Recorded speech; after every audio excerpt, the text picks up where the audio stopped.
All right, so are you ready to like dive into something kind of cool? Always. We got this article about this band, Partners in Crime. Okay. And their new cover of I'll Never Find Another You. Uh-huh. But before you go, thinking this is just another like, sappy love song. Right. Trust me, it's not. Okay. These guys turned it into like a full-on garage rock anthem. Oh, wow. Yeah, that's quite a twist. Yeah. I mean, we're talking about a song that's been covered by like everybody you know, from Sonny and Cher to Tom Jones. Like, to hear it transformed into something so raw and edgy is really something else. It got me thinking. Yeah. How many times have we heard a song and been like, man, this would sound awesome with like a different vibe. Yeah. Yeah. Like imagine Happy Birthday as like a death metal track. Oh, okay. Maybe that's a bit much. Yeah, maybe that's a bit much, but you get the idea. No, I totally see your point. Yeah. Music has this like, amazing ability to shapeshift and take on new meanings depending on who's playing it. Exactly. Yeah. And Partners in Crime. Okay. They're like these 4 guys from Scarborough, Ontario. And they've been playing together since Get This Right School. Oh, wow. Talk about dedication. Yeah, that's commitment. They even had their music featured on Much Music and played in stadiums. It's clear that like these guys have really like put in the work. Yeah. They've got this blend of like classic rock, new wave, and punk that's really unique. And you can totally hear all those influences in this cover. Yeah.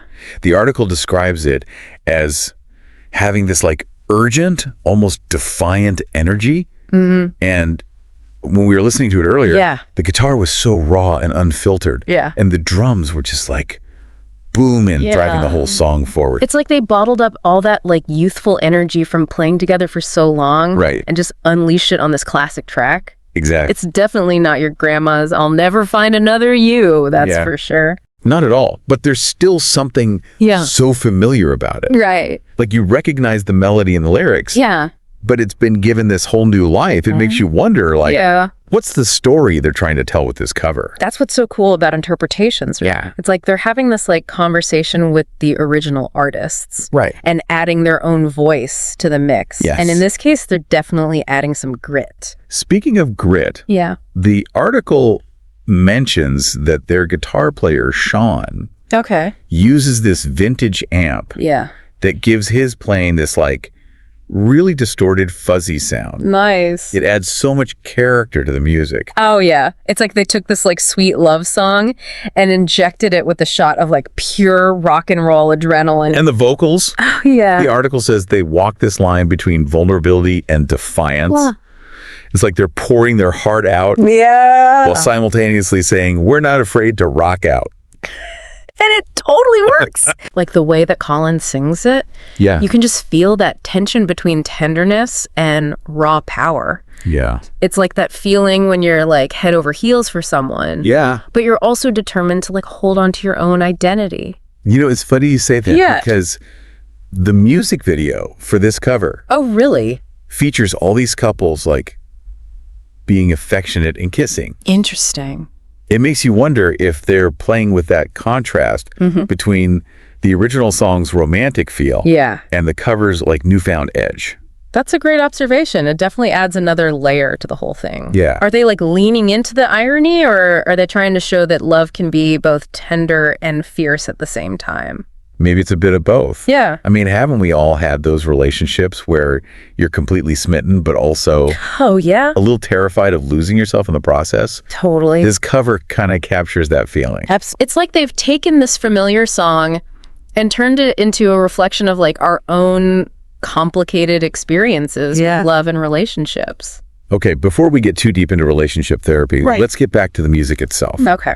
I was really impressed with how well produced this track is. Yeah. It sounds raw and live, but it's also incredibly clean and polished. Yeah, the production is top notch. Yeah. It's got that authentic live in a small club vibe. Yeah. But you can still hear every instrument clearly. Right. It's a really tough balance to achieve. Yeah. But they've nailed it. The article actually praised the production, saying it achieves a balance between authenticity and refinement. Right. And I totally agree. Yeah. It feels real and raw, but also very well crafted. Yeah. It's like they've managed to capture the energy of a live performance in the studio. It's like they're right there in the room with you. Exactly. And that's something that's hard to find in a lot of modern music, you know? That sense of like immediacy and connection. Exactly. Yeah. It's funny how music can like transport you like that. Right. I was listening to this cover in my car, and for a second, I felt like I was back in high school.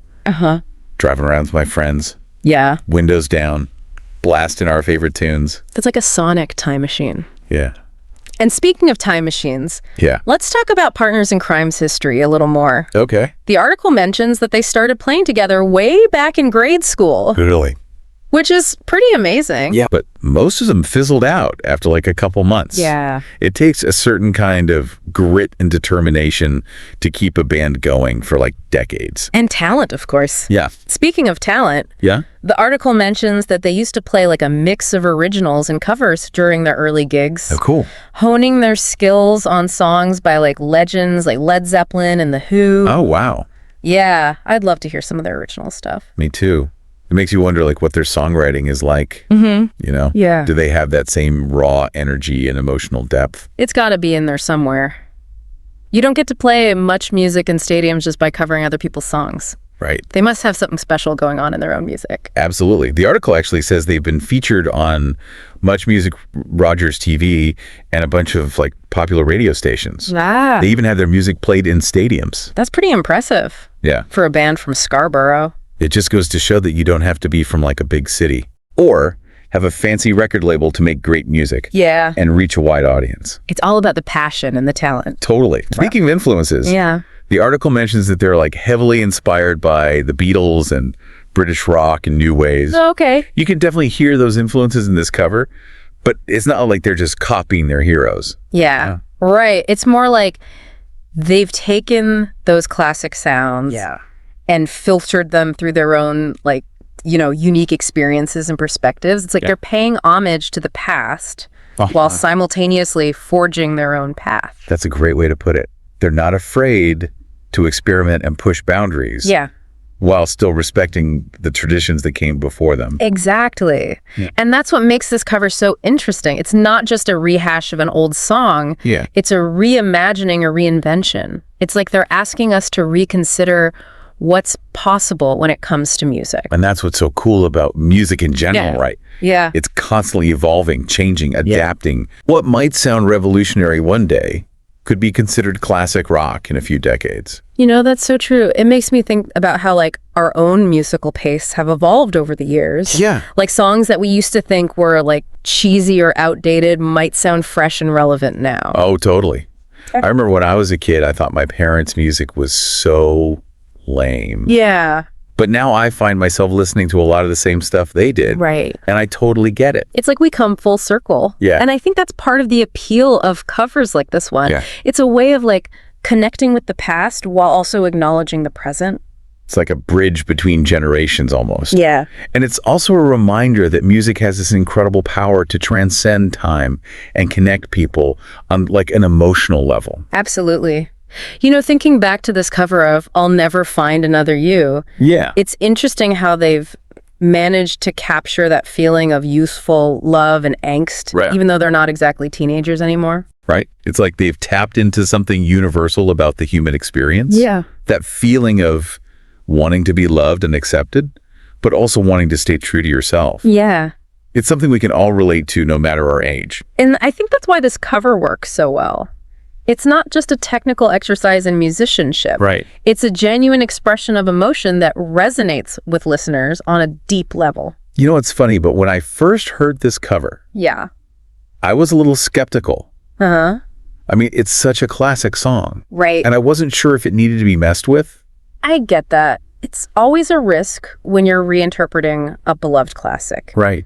But I think in this case, it really paid off. It definitely did. Yeah. It's made me appreciate the original song even more. Yeah. But it's also given me a whole new perspective on it. And that's the beauty of a great cover, right? Yeah. It can make you fall in love with a song all over again.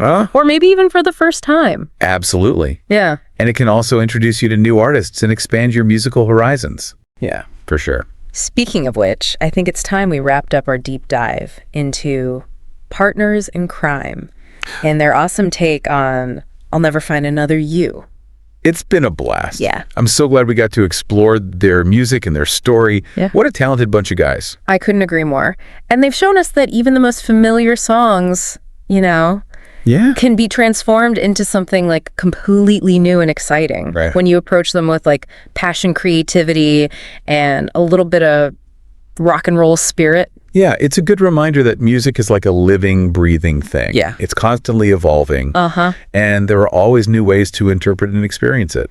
So before we sign off, I have to ask, what did you think of their take on I'll Never Find Another You? I loved it. Did it make you want to like dig out your old vinyl collection? Yeah, it really did. Or maybe head down to like a local rock show? I know, I'm feeling inspired. Yeah. It makes you want to go out and create something yourself. Right. Whether it's like music, art, writing, whatever your passion is. Absolutely.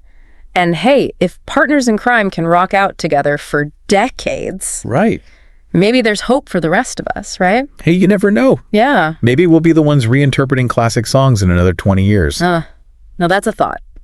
Okay, so if you haven't already, make sure you check out Partners in Crime's I'll Never Find Another You. Yeah. We've got the link in the episode description. Trust me, it's worth a listen. You might just discover your new favorite version of a classic. And while you're listening, think about what song you would love to hear. Right. Reimagined in a completely different genre. Interesting. Let us know in the comments. We'd love to hear your ideas. It's been awesome taking this deep dive with you today. And as always, a huge thank you to Dulaxi for making this deep dive possible.